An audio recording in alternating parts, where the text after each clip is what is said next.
Muy bien, hemos llegado a nuestro último tema de este campestre. ¿Cómo se ha ido de rápido, verdad? Quiero invitarles en esta noche a abrir sus Biblias conmigo al libro de Job, Posiblemente muchos se estén preguntando por qué razón el pastor Bohr va a predicar un sermón que se basa en el libro de Job. Si nosotros ya estudiamos ese libro durante el último trimestre en las lecciones de la escuela sabática. Bueno, yo creo que cuando terminemos el tema de esta noche, ustedes se darán cuenta que hay una relación muy estrecha entre el mensaje del libro de Job y los 7 sellos, particularmente el 7º sello, y el tiempo cuando finalmente el libro de Apocalipsis 4, 5 y 6 sea abierto. Quisiera mencionarles a las personas que no estuvieron durante esta semana que hemos analizado durante esta semana los sellos de Apocalipsis 4 hasta el capítulo 8 y el versículo 1. Quiero repasar un poquito para aquellos que no han estado durante la semana, para que sepamos exactamente a dónde vamos a ubicar el tema de esta noche. En primer lugar, comenzamos estudiando la visión introductoria de Apocalipsis 4 y 5. Nos dimos cuenta allí que el Señor Jesucristo, cuando resucitó 40 días después, ascendió al cielo y fue entronizado en el lugar santo del santuario, en el trono de su Padre, en el lugar santo. Luego vimos que el Señor Jesucristo comenzó a romper los sellos, que finalmente llevarían a abrir el libro para revelar el contenido de ese libro. Y el contenido del libro se revela después de los 1000 años. Vamos a hablar un poquito más de eso en esta noche. El primer sello vimos que representa la iglesia apostólica, la iglesia victoriosa, la iglesia pura. Pero cuando la iglesia primitiva, que es pura y que vence al reino de Satanás, cuando le resta súbditos al diablo, inmediatamente se levanta contra la iglesia persecución. Allí tenemos el segundo caballo, el caballo rojo, el caballo que tiene la espada para quitar la paz de la tierra. Es decir, que cuando la iglesia conquista el reino de Satanás, inmediatamente se levanta contra la iglesia persecución, el caballo rojo y la espada. Luego nos dimos cuenta que bajo el tercer sello, el caballo negro, el diablo dice: no puedo destruir a la iglesia persiguiéndola, porque mientras más la persigo, más súbditos tiene. Y por lo tanto Satanás, en el tercer sello, en el tiempo de Constantino el Grande y sus sucesores hasta el año 538, introdujeron la oscuridad dentro de la iglesia, falsas doctrinas como la santidad del domingo, falsas doctrinas como la inmortalidad del alma y otras doctrinas afines. Bajo el cuarto caballo tenemos el caballo de la muerte. Todas las personas que no aceptaban ahora las falsas doctrinas, las doctrinas de oscuridad, eran perseguidas por esta iglesia muerta espiritualmente y le daban muerte a los hijos de Dios. Los inmolaban, los pisoteaban, los destruían y los mandaban al sepulcro prematuramente. Bajo el quinto sello encontramos a los que murieron bajo el cuarto sello, rogándole a Dios que haga justicia, diciendo: Señor, ¿hasta cuándo no juzgas a aquellas personas que nos han enviado al sepulcro como mártires por sostener la verdad de Dios? Pero el quinto sello tiene 2 partes, tiene 2 etapas. La primera etapa es la etapa de la Edad Media, los muertos que fueron martirizados durante la Edad Media. Porque los mártires dicen: ¿hasta cuándo no nos juzgas? ¿Hasta cuándo no vengas nuestra sangre? Y viene la respuesta: no se preocupen, sus vestiduras blancas están seguras. Y eso está hablando del inicio del juicio investigador. Recuerden que lo probamos esta semana con la Biblia y el Espíritu de Profecía. No se preocupen, ustedes van a recibir sus vestiduras blancas, pero sepan que van a reposar por un tiempo después de recibir las vestiduras hasta que el número de los mártires sea completado. ¿Y cuándo son completados los mártires? En el tiempo de angustia previo, antes del cierre. Capítulo 40, 41 y 42. Y creo que la lección de la escuela sabática no cubrió el punto que yo quiero recalcar en cuanto al capítulo 40, 41 y 42, que son claves en la historia de Job. Es interesante notar que en el libro de Job se mencionan muchas personas. Se menciona Job, se mencionan los 3 amigos de Job, y otro que aparece al final de la historia. Se menciona la esposa de Job, se menciona Satanás, y es interesante, si ustedes miran el último capítulo del libro de Job, todos los personajes aparecen de nuevo, menos uno. ¿Quién? Satanás. ¿Dónde se quedó Satanás en la historia de Job? Volando por ahí, ¿no? Andando por la tierra. No se dice nada en cuanto a lo que pasó con Satanás. Dios le contestó a Satanás su desafío contundentemente y no se dice absolutamente nada en cuanto a lo que sucedió con Satanás. Pero yo quiero mostrarles en esta noche que el libro de Job nos muestra el destino final de Satanás. En la última parte del libro, el destino no a la segunda venida meramente, sino el destino más allá de la segunda venida, después de los 1000 años. Ahora, ¿cómo comienza el libro de Job? Comienza con un concilio en el cielo. Y ese concilio es un juicio. Y usted dice, ¿cómo un juicio? Sí. Déjenme preguntarles, ¿hay un juez? ¿Quién es? Dios. ¿Sí o no? ¿Hay un acusado? ¿Quién es? Dios. Job es el acusado. Job es acusado, pero en realidad, ¿quién es el acusado? Es Dios. Déjenme preguntarles, ¿hay testigos? ¿Quiénes son? Los ángeles y los hijos de Dios que vienen de los diversos mundos. ¿Hay un defensor? ¿Un abogado defensor? ¿Sí o no? ¿Quién? Jesús. ¿Y hay un abogado acusador? Sí, Satanás. ¿Qué está describiendo el libro de Job? Está describiendo en forma antes de que suceda lo que sucede cuando, finalmente, en el juicio investigador. Ahora, ¿qué es lo que dice Satanás? Vamos a notar lo que dice el relato. Capítulo 1 y el versículo 1. Hubo un varón en tierra de Uz llamado Job, y era este hombre perfecto y recto, temeroso de Dios y apartado del mal. Algunos dicen que Job era un hombre muy egoísta, egocéntrico. Eso no es lo que dice mi Biblia. Mi Biblia me dice desde el comienzo que es un hombre perfecto, recto, temeroso de Dios y apartado del mal. Ese es el carácter de Job. Y nacieronle 7 hijos y 3 hijas, y su hacienda era 7,000 ovejas, 3,000 camellos, 500 yuntas de bueyes, 500 asnas y muchísimos criados, y era aquel varón grande más que todos los orientales. E iban sus hijos y hacían banquetes en su casa, cada uno en su día, y enviaban a llamar sus 3 hermanas para que comiesen y bebiesen con ellos.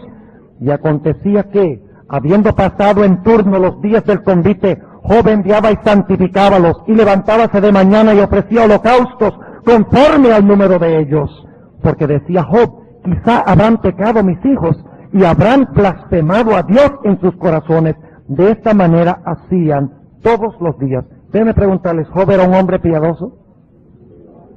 ¿Sí o no? ¿Era un hombre espiritual? Claro que sí era espiritual. Todos los días hacía el culto y oraba intensamente por su familia. Pero ahora noten el versículo 6. Y un día vinieron los hijos de Dios. ¿Quiénes son los hijos de Dios?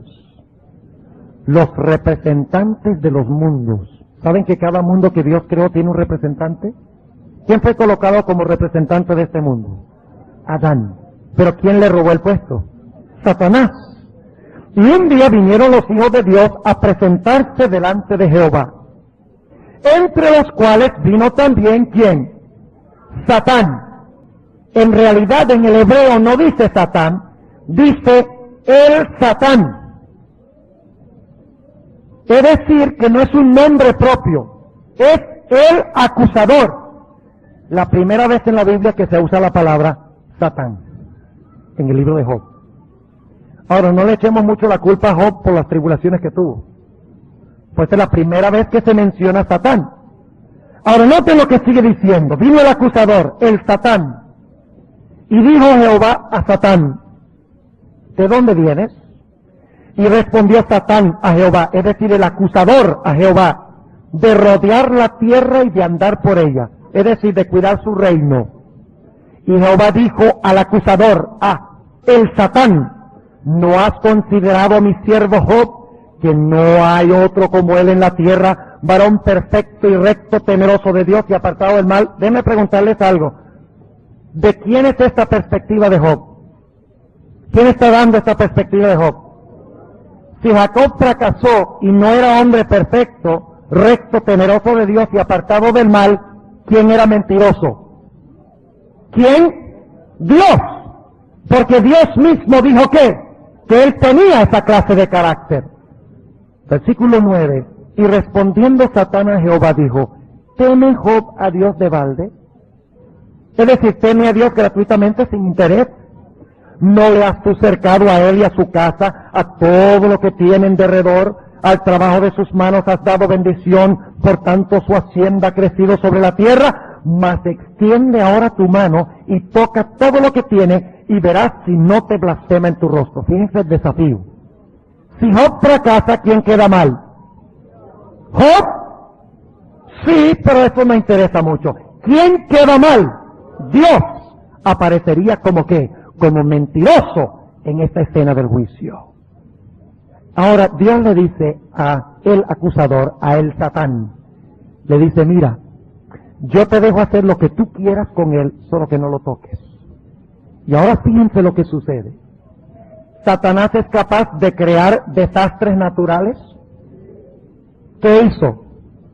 Hizo que viniera un recio viento. ¿Es Satanás capaz de crear enfermedad? Sí, enfermó a Job. ¿Es Satanás el causante de la guerra? ¿No causó que los sabeos vinieran en contra de la familia de Job? ¿Es capaz de obrar sobre los amigos y los enemigos para que abandonen a los hijos de Dios? ¿Es capaz inclusive de influenciar a la misma familia para que abandonen a los hijos de Dios? Claro que sí. Ahora ustedes notan en Job 1 y 2 que viene un terrible tiempo de angustia para Job, ¿verdad? Terrible tiempo de angustia. Miren, pierde todo lo que tiene, incluyendo su salud. Pierde sus amigos. Pierde a sus hijos. Pierde prácticamente a su esposa, aunque más adelante al final del libro aparece. Debe ser que se arrepintió la esposa de Job, porque tiene más hijos, dice en la última parte del libro. Es decir, que Job pierde todo en este mundo. Lo único que no pierde es su qué, es su vida. Ahora fíjense cómo se desarrolla el libro de Job. ¿Tenía Job conocimiento pleno de lo que estaba pasando? ¿Tenía Job la Biblia? ¿Tenía algún escrito de Dios que explicaba cómo trabajaba Satanás? No, a través de todo el libro, Job piensa que es ¿quién? Que es Dios. Pero déjenme preguntarles, ¿Job tenía un conocimiento que le pudiera indicar lo contrario? No. Y donde no hay conocimiento suficiente, Dios no tiene al individuo, ¿por qué? Por responsable por lo que no conoce. Y en todo el resto del libro, Job está haciendo ¿qué cosa? Cuestionando a Dios. Diciéndole a Dios, ¿por qué? ¿Por qué? ¿Por qué? Y sus amigos le dicen, nosotros te decimos por qué. Es porque Dios te ha abandonado. Es porque tú eres un grandísimo pecador y un orgulloso y un mentiroso. Dios te ha abandonado. Tenlo por cierto de que Dios no está contigo, porque tu pecado es demasiado grande y Dios no te puede perdonar, ni Dios te puede limpiar ese pecado. Este es el desarrollo de la controversia en el libro de Job.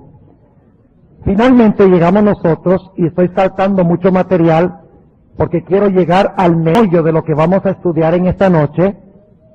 En el capítulo 38, después que Job ha cuestionado a Dios a través de todo el libro, después que Job ha perdido todo, su salud, casi su vida, después que lo ha abandonado su esposa, su familia, después que los enemigos se reúnen alrededor de él, cuando no le queda absolutamente nada en el mundo, inclusive él dice, Dios, háblame tú, ¿también tú me has abandonado?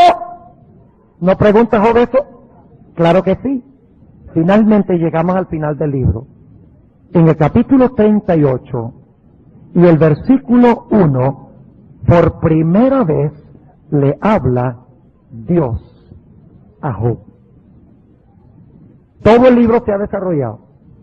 Job ha perdido todo.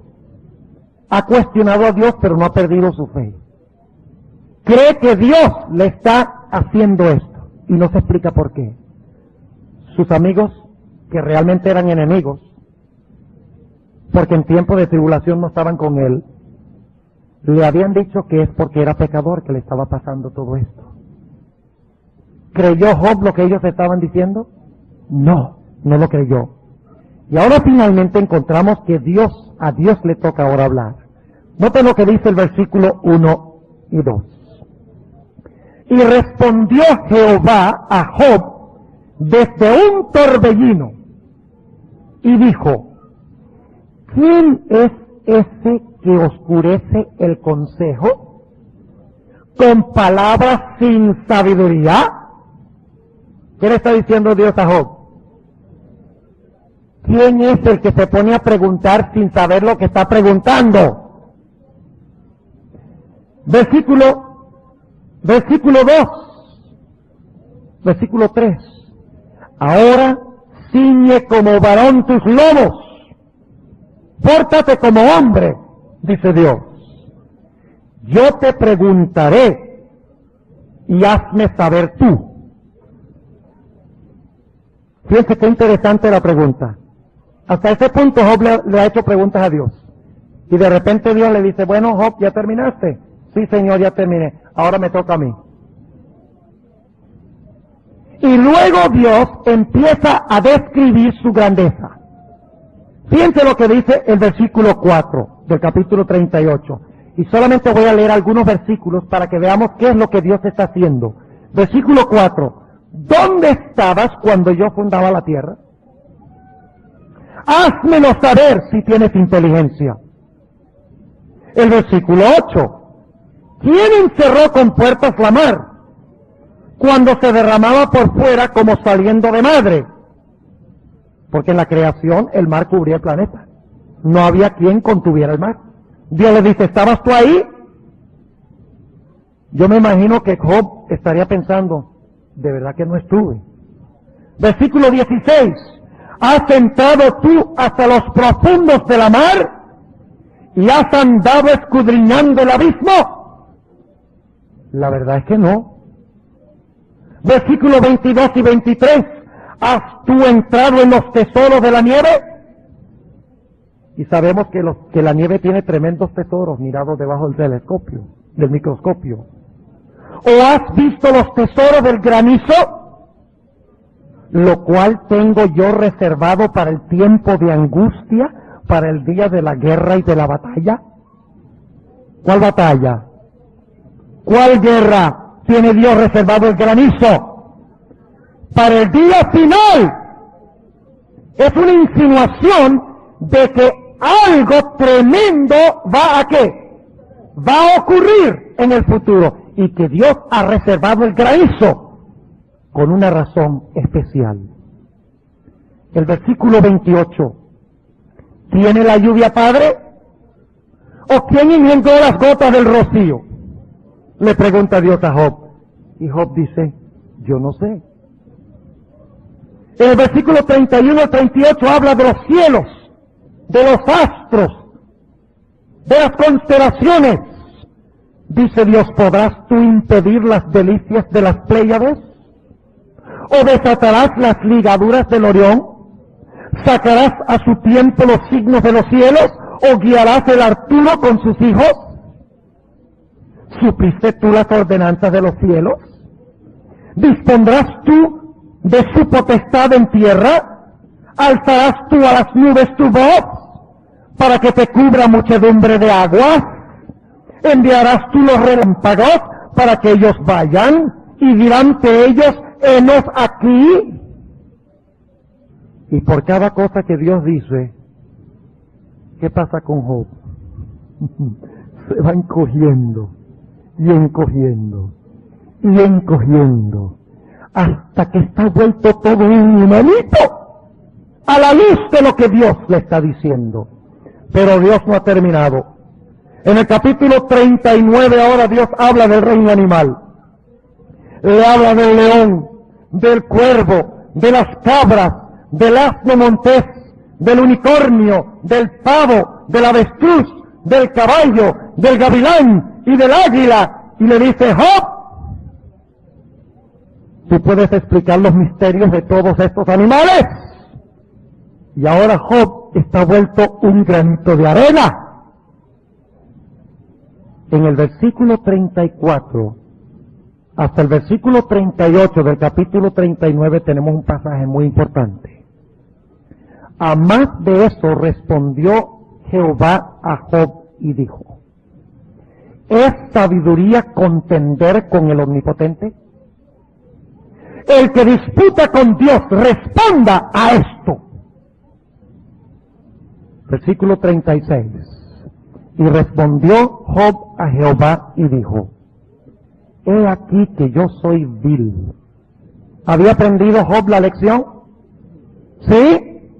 Parcialmente. Noten lo que dice. Capítulo 39 y el versículo 37. He aquí que yo soy vil.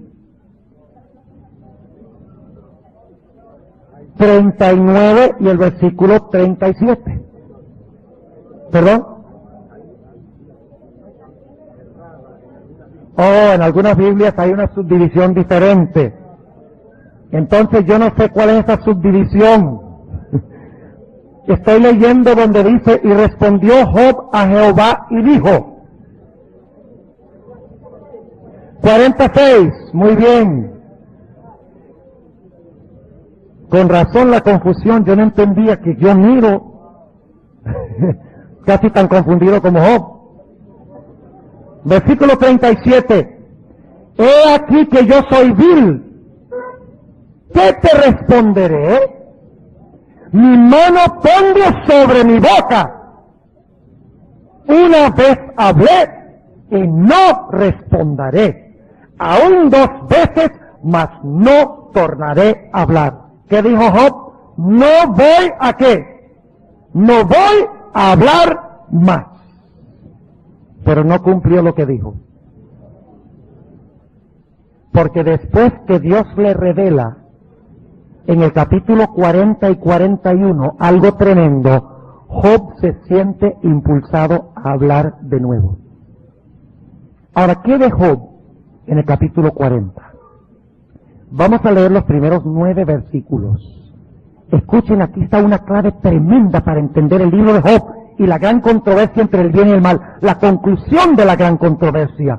Dice en el versículo 1 del capítulo 40, y debe ser el versículo 7, 8, 7. Entonces respondió a Jehová a Job desde la oscuridad y dijo, ciñete ahora como varón tus lomos, yo te preguntaré y explícame, ¿invalidarás tú también mi juicio? ¿Me condenarás a mí para justificarte a ti? ¿Tienes tu brazo como Dios? ¿Y tronarás tú con voz como Él? Atavíate ahora de majestad y de alteza, y vístete de honra y de hermosura, esparce furores de tu ira, y mira a todo soberbio y abátelo. Mira a todo soberbio y humíllalo, y quebranta a los impíos en su asiento.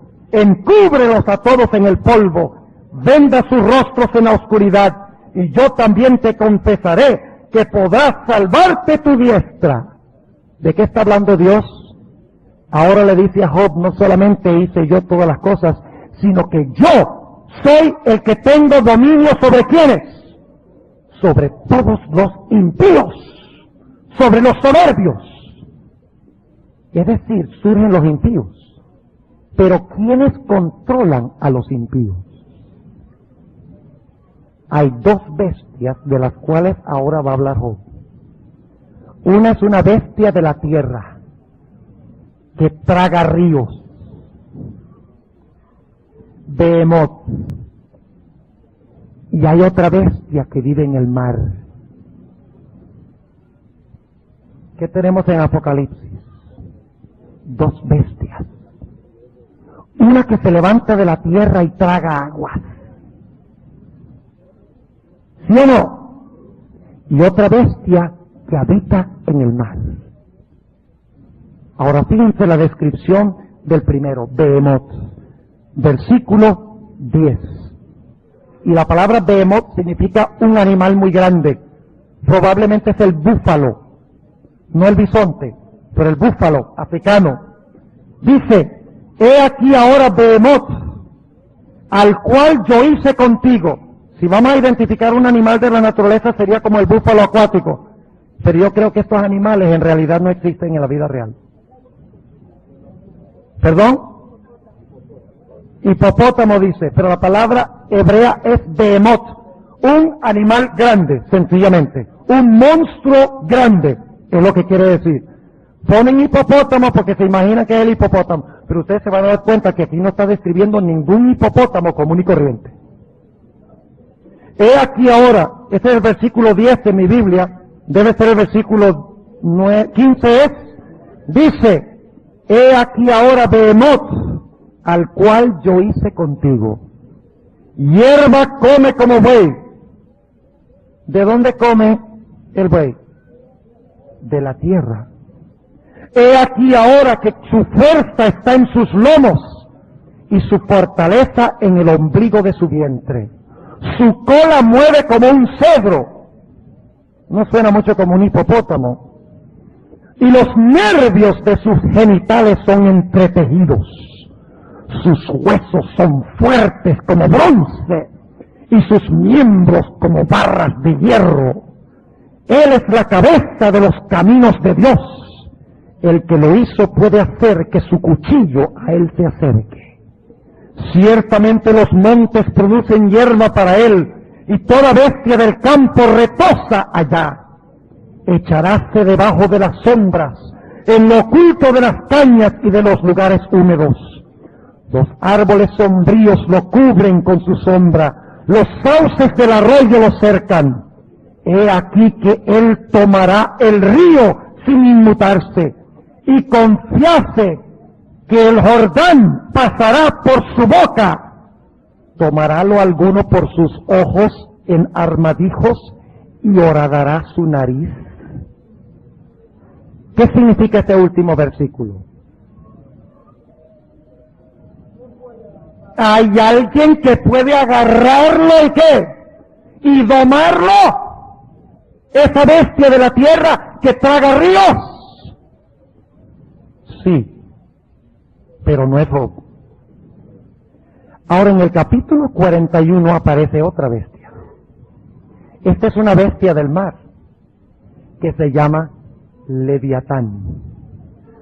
Ahora, este capítulo casi no se menciona en la lección de escuela sabática, pero es de crucial importancia para entender el libro de Job.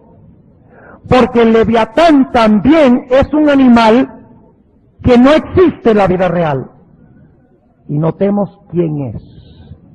Vamos a leer el versículo 1 del capítulo 41. Sacarás tú al... ¿Qué versículo es? 41:1. Muy bien. ¿sacarás tú al leviatán con el anzuelo? ¿Qué clase de animal es este? Marítimo. ¿O con la cuerda que le echares en su lengua? ¿Pondrás tu garfio en sus narices? ¿Y horadarás con espinas su quijada? ¿Multiplicará él ruegos para contigo? ¿Hablaráte él lisonjas? ¿Hará concierto contigo para que lo tomes por siervo perpetuo? ¿Jugarás tú con él como con pájaro? ¿O lo atarás para tus niñas? ¿Harán de él banquete los compañeros? ¿Partiránlo entre los mercaderes? ¿Cortarás tú con cuchillo su cuero? ¿O con asta de pecadores su cabeza? Pon tu mano sobre él, te acordarás de la batalla y nunca más tornarás. He aquí que la esperanza acerca de él será burlada, porque aún a su sola vista se desmayan. Nadie hay tan osado que lo despierte. ¿Quién pues podrá estar delante de mí? Versículo 13. ¿Quién descubrirá la delantera de su vestidura? ¿Quién se llegará a él con freno doble? ¿Quién abrirá las puertas de su rostro? Los órdenes de sus dientes espantan. La gloria de su vestido con escudos fuertes, es decir, está describiendo sus escamas, cerrados entre sí estrechamente. El uno se junta con el otro, que viento no entra entre ellos, es decir, tiene una caparazón impenetrable. Dice en el versículo 17, pegado está el uno con el otro, están trabados entre sí, que no se pueden apartar. Con sus estornudos encienden lumbre, y sus ojos son como los párpados del alba. De su boca salen hachas de fuego, centellas de fuego proceden de sus narices. Sale humo como de una olla o caldero que hierve. Su aliento enciende los carbones y de su boca sale llama. Estoy hablando de un animal que ustedes conocen. ¿Ah? Versículo 22. En su cerviz mora la fortaleza y espárcese el desaliento delante de él. Las partes momias de su carne están apretadas, están en él firmes y no se mueven. Su corazón es firme como una piedra y fuerte como la muela de abajo. De su grandeza tienen temor los fuertes, y a causa de su desfallecimiento hacen por purificarse. Cuando alguno lo alcanzare, ni espada, ni lanza, ni dardo, ni coselete durará. El hierro estima por pajas, y el acero por leño podrido. Saeta no le hace huir, las piedras de ondas se le tornan aristas. Tiene toda arma por hojarascas, y del blandil de la pica se burla. Por debajo tiene agudas conchas. Imprime su agudez en el suelo. ¿Qué hace? Deja unas huellas inmensas cuando camina. Hace hervir como una olla la profunda mar y tórnala como una olla de ungüento. En pos de sí hace resplandecer la senda, que parece que la mar estaña. No hay sobre la tierra su semejante, hecho para nada temer. Y ahora noten que esto no es un animal, es una persona. Noten lo que menosprecia toda cosa alta. ¿De qué está hablando cuando dice que menosprecia toda cosa alta? Menosprecia a Dios, y es el rey sobre todos los soberbios. ¿De quién está hablando este capítulo? Está hablando de Satanás. Aparece de nuevo Satanás al final del libro. Y se le une una bestia de la tierra que bebe ríos. que son los enemigos finales contra el pueblo de Dios en el tiempo de angustia. Y Dios le dice a Job, ¿puedes entonces tú domar a la bestia de la tierra? ¿Puedes tú domar al dragón? ¿Y qué tiene que contestar Job? No, Señor, no puedo. Y eso es en efecto lo que dice en el capítulo 42. ¿Qué había dicho Job? Yo no voy a ¿qué? No voy a hablar más. Pero después que Dios le muestra a los impíos, después que le muestra la bestia de la tierra, después que le muestra el dragón, Job dice, ahora tengo que hablar de nuevo. Versículo 1, respondió Job a Jehová y dijo, yo conozco que todo lo puedes. ¿Conocía él que Dios podía domar a Leviatán? ¿Conocía que Dios podía domar a la bestia de la tierra? ¿Conocía que podía domar a los impíos? Sí. Y que no hay pensamiento que se esconda de ti. ¿Quién es el que oscurece el consejo sin ciencia? Por tanto yo denunciaba lo que no ¿qué? Antes no entendía, pero ahora vamos a ver que sí entendió. Dice, cosas que me eran ocultas, que no sabía Job durante toda su controversia. ¿Quién era el que estaba qué? El que lo estaba acechando. ¿Quién era el culpable? Pero ahora él dice, ¿quién es el que oscurece el consejo sin ciencia? Por tanto yo denunciaba lo que no entendía, cosas que me eran ocultas y que no las sabía. Oye, te ruego y hablaré, te preguntaré y tú me enseñarás. De oídas te había oído, mas ahora mis ojos te ven. Por tanto me aborrezco y me arrepiento en el polvo y la ceniza. Él no se arrepintió del pecado, se arrepintió de haber cuestionado a Dios. Dice, yo no entendía, Señor. Se arrepiente de haber hecho preguntas sin haber tenido la información y el entendimiento. Pero aquí Dios le ha explicado cuál es la razón de la controversia por la cual él ha pasado. Ahora no podemos concluir aquí, porque Leviatán se menciona en dos otros sitios que queremos analizar. Sí, hermano.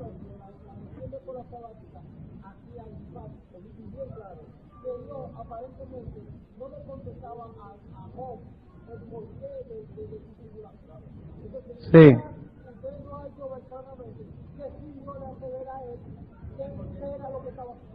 Bueno, esa es la lección y aquí estamos predicando. Ahora fíjense, ¿queda claro a la luz de lo que hemos analizado? ¿Sí o no? Sí. Ahora fíjense, vamos al libro de los Salmos, el capítulo 74, para que ustedes vean que no estamos especulando. El Salmo 74, a ver qué horas tenemos aquí. Bueno, Salmo 74, ¿están cansados? No, bueno, entonces seguimos. Salmo 74 y el versículo 13 al 15. ¿Quién es Leviatán? Quiero que noten que tiene varias cabezas. Dice en el versículo 13, tú hendiste la mar con tu fortaleza, quebraste cabezas de ballenas en las aguas. Tú magullaste las cabezas del Leviatán, dístelo por comida al pueblo de los desiertos. Tú abriste fuente y río, tú secaste ríos impetuosos. Es decir, que el Leviatán es un animal que tiene múltiples ¿qué? Cabezas. Ahora, ¿cuántas cabezas tiene el dragón de Apocalipsis 12? 7 cabezas. Ahora mi pregunta es, ¿cuándo se va a cumplir lo que Dios profetizó en el libro de Job en cuanto al Leviatán? Dominar a la bestia de la tierra y dominar al Leviatán.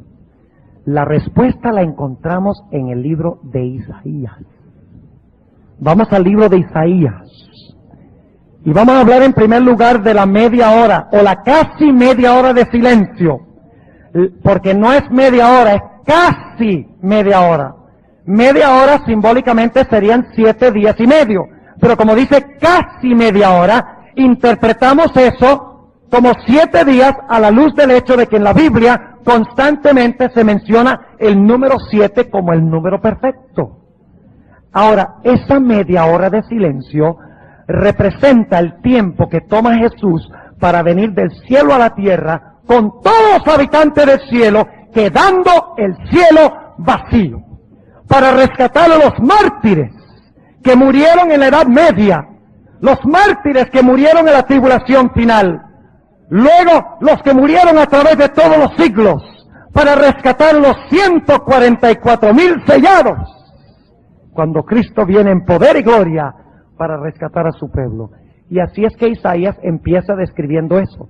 Déjenme decirles, el libro de Isaías, capítulo 24 al 27, se conoce como el pequeño Apocalipsis. Isaías 24 al 27 se conoce como el pequeño Apocalipsis. Y escuchen por qué. Porque la mayoría de los elementos claves que encontramos en Apocalipsis los encontramos en esos capítulos. Ahora, analicemos algunas de las cosas. Capítulo 24 y el versículo 1 habla de la segunda venida de Jesús, que es el 7º sello, la casi media hora de silencio. Noten lo que dice el 24:1. He aquí que Jehová vacía la tierra y la desnuda y trastorna su haz y hace esparcir sus moradores. Y será como el pueblo tal el sacerdote, como el siervo tal su señor, como la criada tal su señora, tal que la compra como el que vende, tal el que da en prestado como el que toma prestado, tal el que da logro como el que lo recibe. Del todo será vaciada la tierra y enteramente saqueada, porque Jehová ha pronunciado esta palabra. ¿Qué evento están describiendo estos versículos? La segunda venida de Cristo. Ahora vamos a saltar al versículo 18. Pueden leer todo el capítulo, está describiendo la segunda venida de Jesús. Dice en el versículo 18, y acontecerá que el que huirá de la voz del terror caerá en la cima, y el que saliere de en medio de la cima será preso del lazo, porque de lo alto se abrieron los cielos, las ventanas, y temblarán los fundamentos de la tierra. ¿Qué sale de las ventanas de los cielos? ¿Qué salieron de las ventanas en el diluvio? ¿Qué saldrán de las ventanas del cielo en la segunda venida? Fuego y azufre. ¿Qué decía el libro de Job? ¿Qué tiene reservado Dios? El granizo para el tiempo de angustia, para el día de la aflicción, al final de la historia. Ahora fíjense lo que dice el versículo 18, la última parte. Temblarán los fundamentos de la tierra, quebrantaráse del todo la tierra, enteramente desmenuzada será la tierra, en gran manera será la tierra removida, temblará la tierra vacilando como un borracho, y será removida como una choza, y agravaráse sobre ella su pecado, y caerá, y nunca más se levantará. Está describiendo la segunda venida. Ahora, ¿qué más va a pasar a la segunda venida? Noten lo que dice el capítulo 25 y el versículo 8 y 9. Destruirá a la muerte para siempre, y enjugará el Señor toda lágrima de todos los rostros, y quitará la afrenta de su pueblo, de toda la tierra, porque Jehová lo ha dicho, y se dirá en aquel día, he aquí, este es nuestro Dios, le hemos esperado, y Él nos salvará. Noten qué más va a pasar a la segunda venida. El capítulo 26, y noten lo que dice el versículo 19, tus muertos vivirán, junto con mi cuerpo muerto resucitarán, despertad y cantad todos los moradores del polvo, porque tu rocío cual rocío de hortalizas, y la tierra echará los muertos. ¿De qué está hablando eso? De la resurrección. ¿Y qué pasa con los que están vivos? Noten el versículo 20. Anda, pueblo mío, éntrate en tus aposentos, cierra tras ti tus puertas, escóndete un poquito, por un momento, en tanto que pasa la ira. Porque he aquí que Jehová sale de su lugar para visitar la maldad del morador de la tierra contra él, y la tierra descubrirá sus sangres, y no más encubrirá a sus muertos. Ahora fíjese que el capítulo 24, 25 y 26 de Isaías habla de la suerte de los justos y de los impíos cuando Cristo venga. Pero no dice nada en cuanto a Satanás. Inmediatamente surge la pregunta, ¿dónde se quedó Satanás en el panorama? Capítulo 27 y el versículo 1. ¿Están viendo el panorama? Es que el libro de Apocalipsis hay que entenderlo a la luz del Antiguo Testamento. Por eso es que empezamos con el primer tema, cómo interpretar los símbolos. No lo hicimos por perder tiempo. Lo hicimos para mostrar que tenemos que ir a la fuente de los símbolos. ¿Quién falta por juzgar en el libro de Isaías? Satanás. Ahora escuchen bien. Vamos a regresar al capítulo 24. El capítulo 24.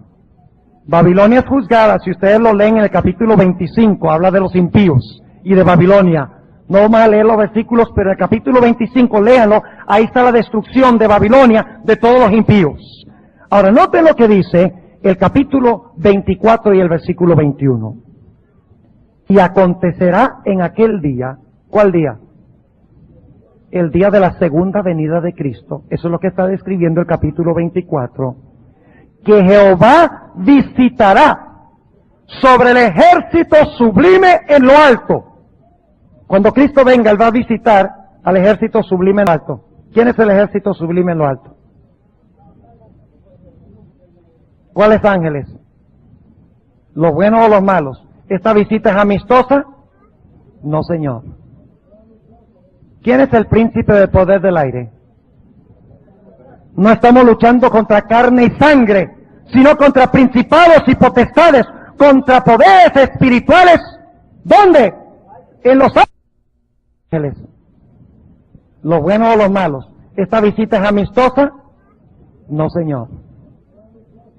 ¿Quién es el príncipe del poder del aire? No estamos luchando contra carne y sangre, sino contra principados y potestades, contra poderes espirituales. ¿Dónde? En los aires. Está hablando de Satanás. Ahora fíjense. Y acontecerá en aquel día, cuando Cristo venga, que Jehová visitará sobre el ejército sublime en lo alto. Va a hacerle una visita a Satanás y sus ángeles. ¿Y sobre quiénes más? Sobre los reyes de la tierra que hay sobre la tierra. Lean Apocalipsis 19. Cuando el Cordero viene sobre el caballo, ¿quiénes están parados para hacerle guerra? Los reyes de la tierra. Y luego noten el versículo 22. ¿Qué va a pasar con los reyes y con los poderes que están en lugares altos? Satanás y sus ángeles. Y serán amontonados como se amontonan encarcelados en mazmorra.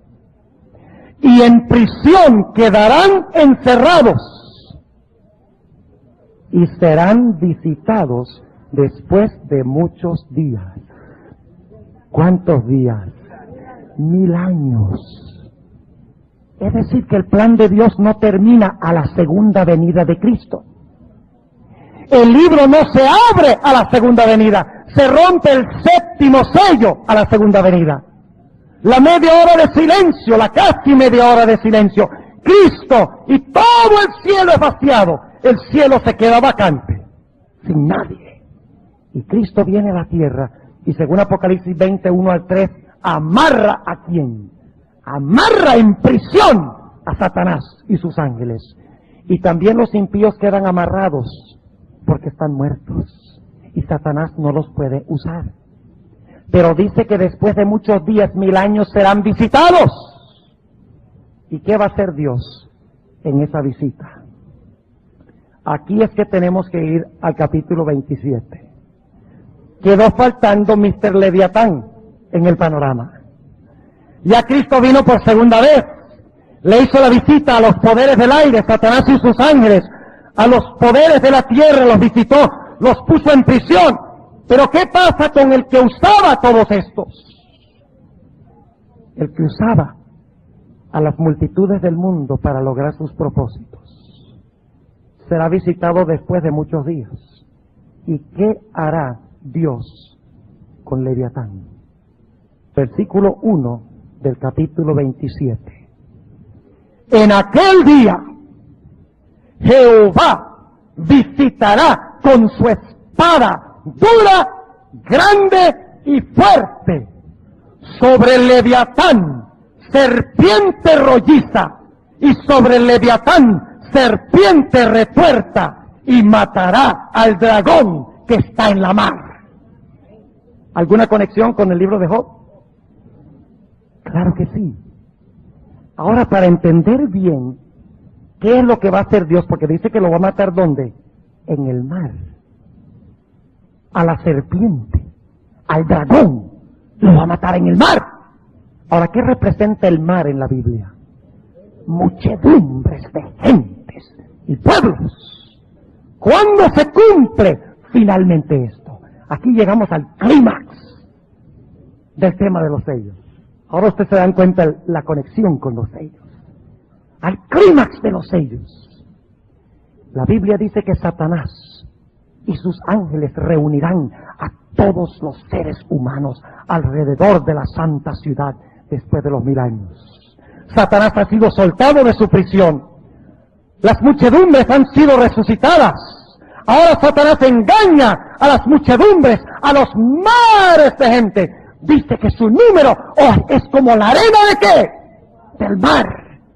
Y circulan la ciudad, listos para dar el golpe decisivo contra los que se encuentran dentro de la ciudad.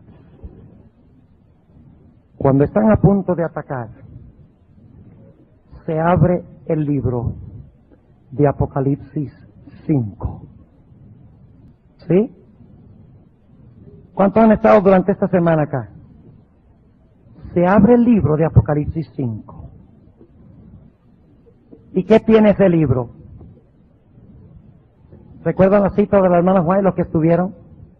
En realidad tiene la historia completa de la raza humana desde el tiempo de Adán hasta el final de la gran controversia entre el bien y el mal.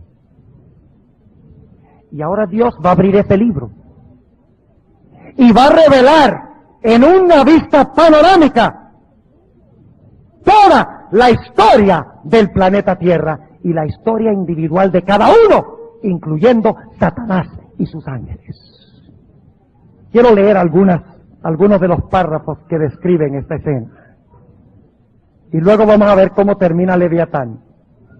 Ve, Dios va a tomar su espada fuerte y dura, ¿y qué va a hacer? Va a atravesar a Leviatán en medio de los mares. Esa serpiente retuerta, esa serpiente rolliza, que es también el dragón. Ahora noten lo que dice la página 724. Ustedes me van a perdonar que lea copiosamente de estas páginas. Conflicto de los siglos 724. Apenas se abren los registros y la mirada de Jesús se dirige a los impíos. ¿Qué se abren? Los registros. No dice que son muchos libros, dice registros. La mirada de Jesús se dirige hacia los impíos. Estos se vuelven conscientes de todos los pecados que cometieron. Reconocen exactamente el lugar donde sus pies se apartaron del sendero de la pureza de la santidad. Y cuán lejos el orgullo. Leviatán es el rey de todos los ¿qué? Los orgullosos o soberbios.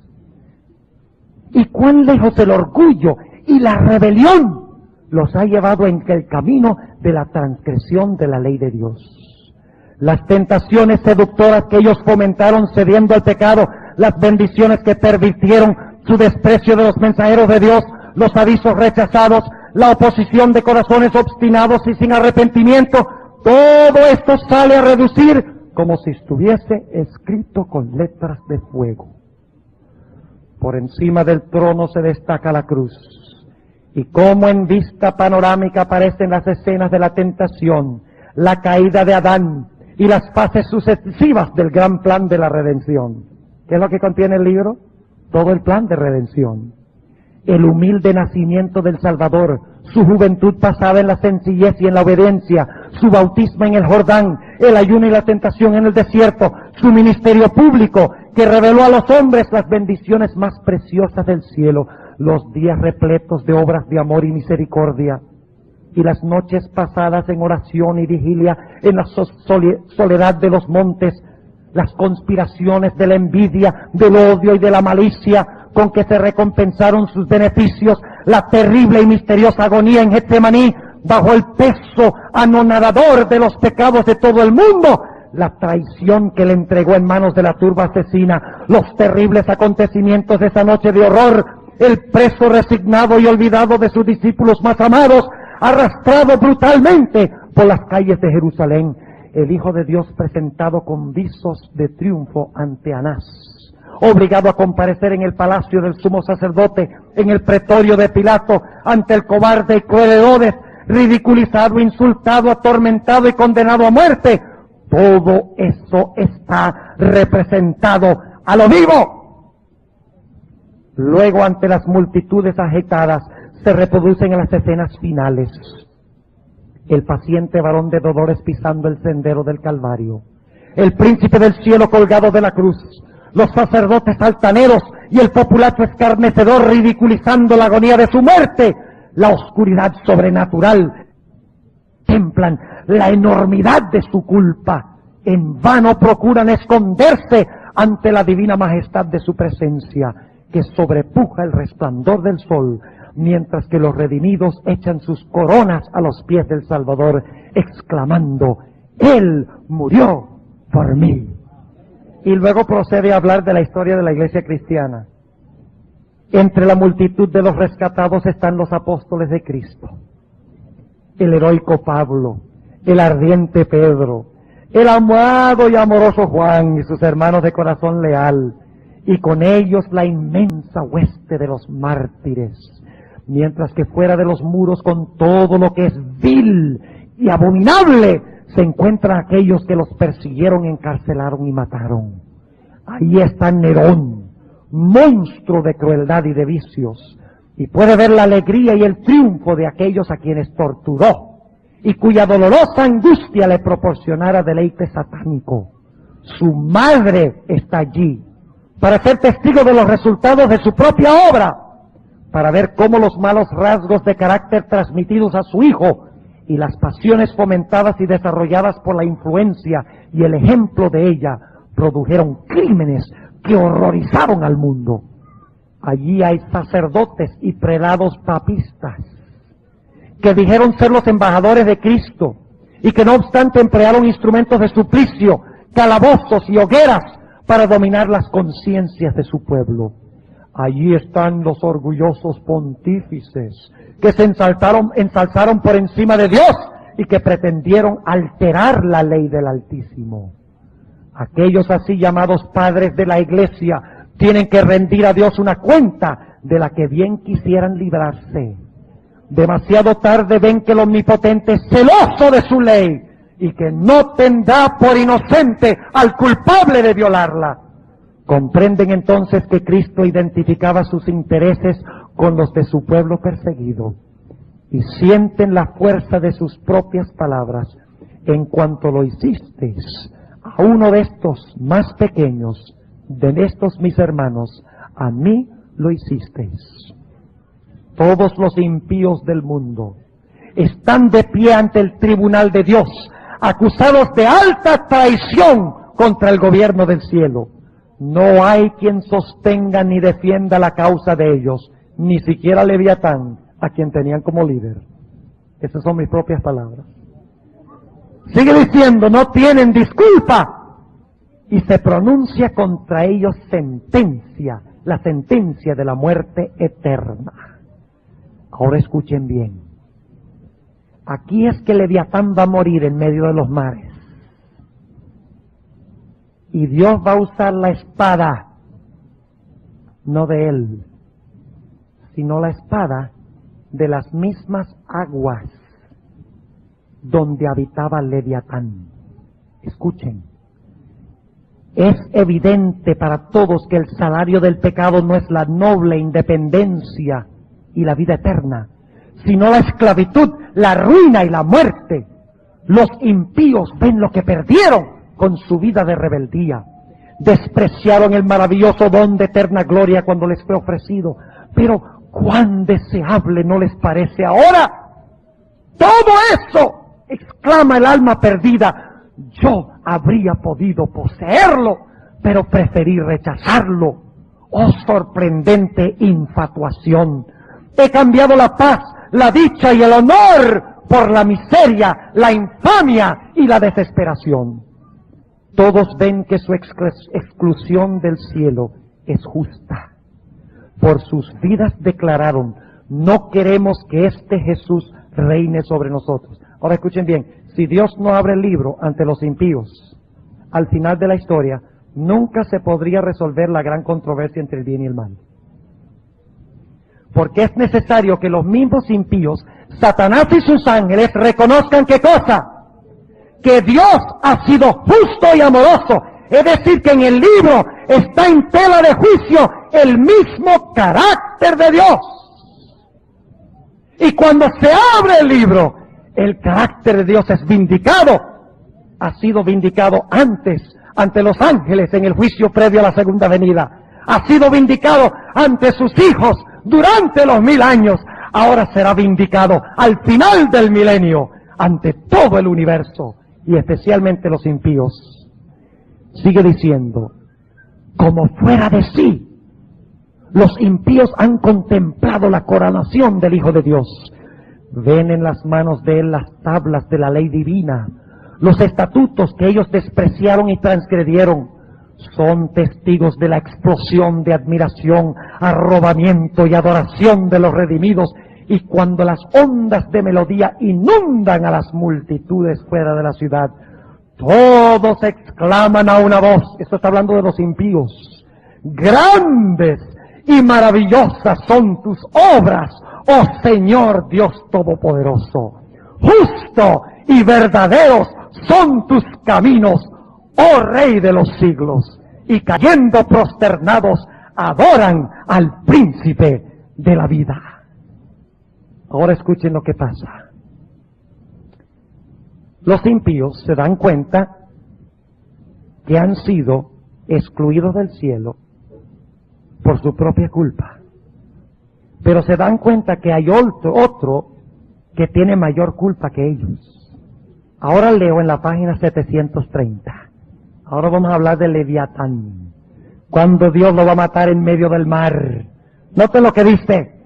A pesar de que Satanás se ha visto obligado a reconocer la justicia de Dios y a inclinarse ante la supremacía de Cristo, su carácter sigue siendo el mismo. El espíritu de rebelión, cual poderoso torrente, vuelve a estallar. Lleno de frenesí, determina no cejar en el gran conflicto. Ha llegado la hora de intentar un último y desesperado esfuerzo contra el Rey del Cielo. Se lanza en medio de sus súbditos, de las aguas. Ya vamos a ver un versículo en la Biblia que lo dice. Se lanza en medio de sus súbditos y trata de inspirarlos con su propio furor y de moverlos a dar inmediata batalla.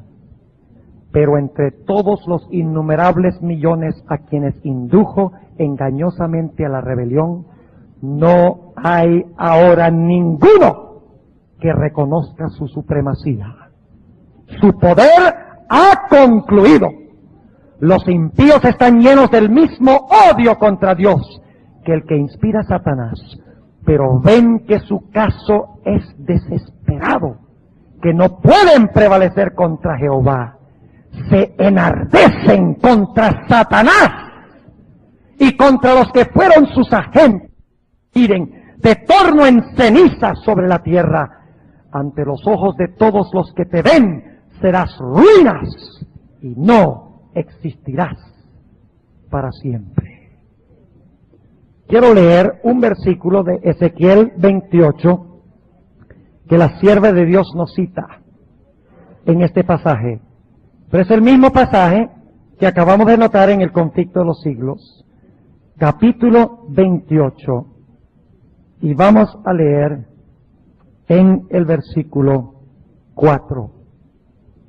Con tu sabiduría, está hablando de Lucifer, que luego se convirtió en Satanás. Con tu sabiduría y con tu prudencia te has juntado riquezas y has adquirido oro y plata en tus tesoros. Con la grandeza de tu sabiduría en tu contratación has multiplicado tus riquezas, y a causa de tus riquezas se ha enaltecido tu corazón. Por tanto, así ha dicho el Señor Jehová, por cuanto pusiste tu corazón como corazón de Dios, por tanto, he aquí yo traigo sobre ti extraños, los fuertes de las gentes, que desenvainarán sus espadas contra la hermosura de tu sabiduría, y ensuciarán tu resplandor. Y noten el versículo 8.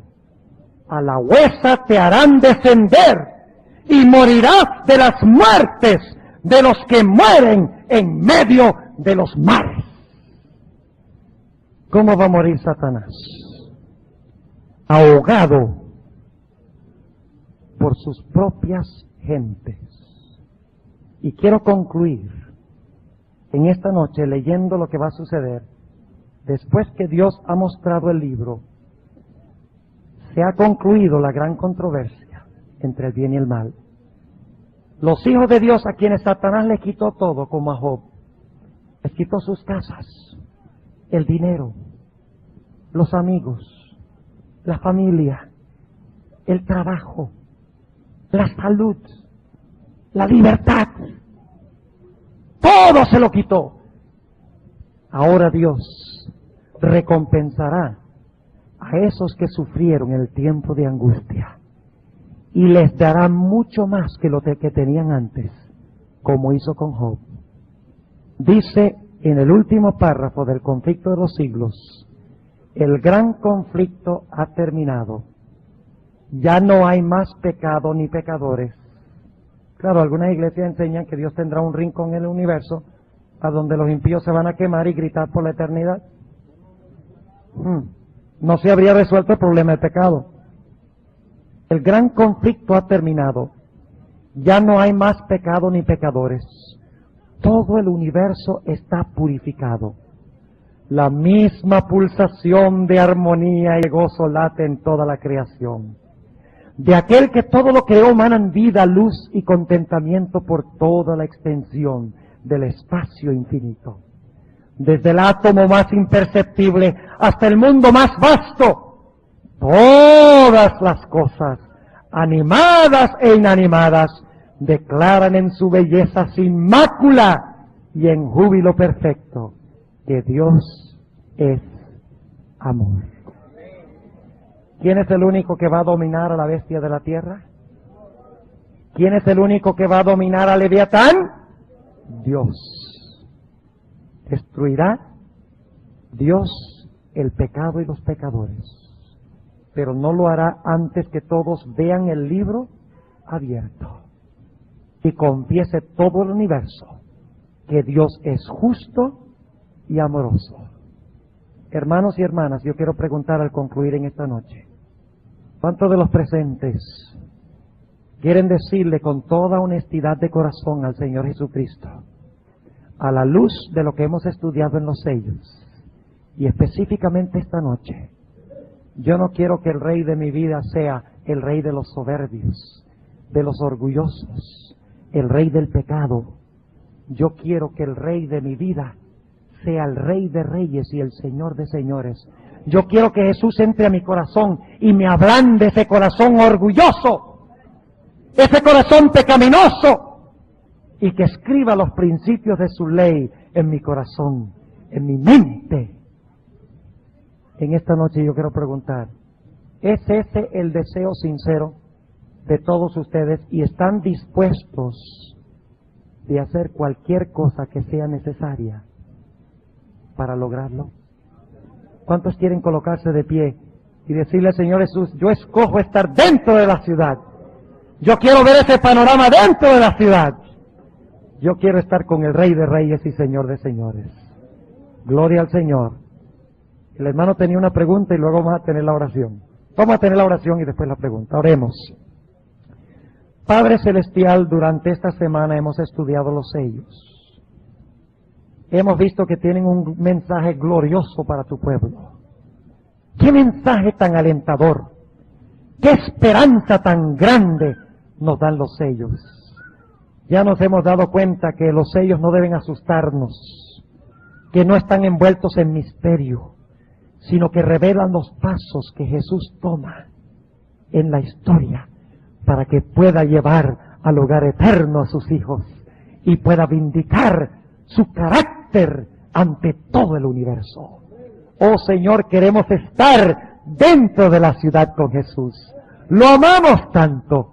Queremos que sea el Rey de nuestra vida. Queremos que quite el orgullo de nuestro corazón, para que nuestro Rey no sea el Rey de los soberbios, sino que nuestro Rey sea Cristo Jesús, el Rey de reyes y Señor de señores. Señor, te ruego que cada hermano y hermana y visita que se haya colocado en pie en esta noche, te ruego, Señor, que tú impactes en su corazón la necesidad de alistarse por el estudio de tu palabra, por la oración constante y la testificación en nombre del Señor Jesús. De tal manera que podamos no solo llegar a la ciudad solos, sino acompañados de todas las almas que Jesús nos ha concedido. Gracias, Señor, por contestar nuestra oración. En el precioso nombre de Jesús.